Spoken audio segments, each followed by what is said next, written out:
Well, what a huge week we have ahead with the Treasurer Jim Chalmers delivering his first budget with surging interest rates and many homes and businesses still struggling after the COVID pandemic. It will be watched very, very closely. Joining me is the founder of Small Businesswomen Australia, Amanda Rose. Amanda, before we start talking about what's happening here, what do you think of the coronation?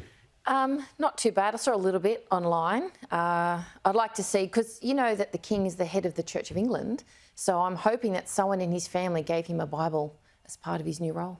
I did feel sorry for Harry. Absolutely. From a humanistic perspective, you know, all the great work he's done with the Invictus Games and many other things to be virtually out of view and straight on a plane back to the States. It is sad. I think anyone who's distant from their family, it's always sad to see regardless, and also shows that they're normal. It's normal family fights. Yeah, it does happen. Now, on to the UK. Well, while we're on the UK, the free trade agreement, it's about to come into full swing.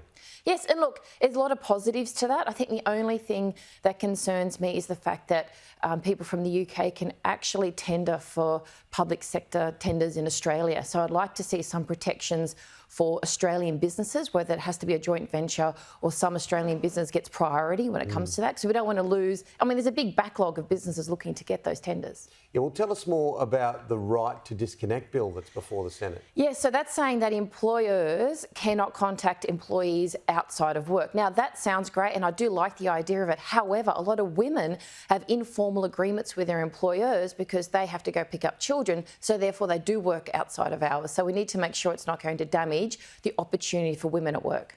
Now, we have Jim Chalmers, the Treasurer, on Sunday Agenda with our Chief Anchor, Kieran Gilbert, shortly. It's a huge budget. There is talk that it will be the first surplus we've seen in 15 years. What does small business want? Well, small businesses would like things that are going to help them, probably in the next 5 years, help with cash flow. For example, the increasing super. Yes, people want their super to increase. However, for a small business owner, you do that across the board. They've admitted, small businesses have actually said, we will have to get rid of staff completely, entire roles, because of the increase of super with everyone overall. So little things like that make a big impact to cash flow for small business and will keep them above water. Now, Alan Joyce, on the way out at Qantas, we saw the announcement of the new Qantas boss, Vanessa Hudson. Slight difference though. There is. So she's getting paid $400,000 as her base salary to start with. And the thing is, this is called the glass cliff, which means they actually put women in positions when the company's not doing too well in case it fails. So the man actually doesn't cop it when it fails. But the thing is, she should be getting paid probably more than he was at the base salary because of the position Qantas is in right now. Now, 11 interest rate rises in a year. This follows the discussion and the comments out of the RBA, and they were quite defiant, weren't they, saying we will not have any rate rises until 2024. A lot of people have been caught out. Individuals, struggling Australians at home, small business.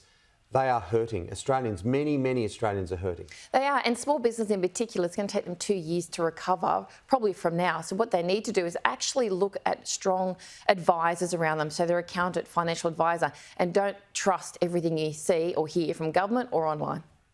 What about small business? Let's dig a little bit deeper. Yeah. You talk to people every week. Yes. How are they going? I speak to friends of mine who are right on the edge. Yep.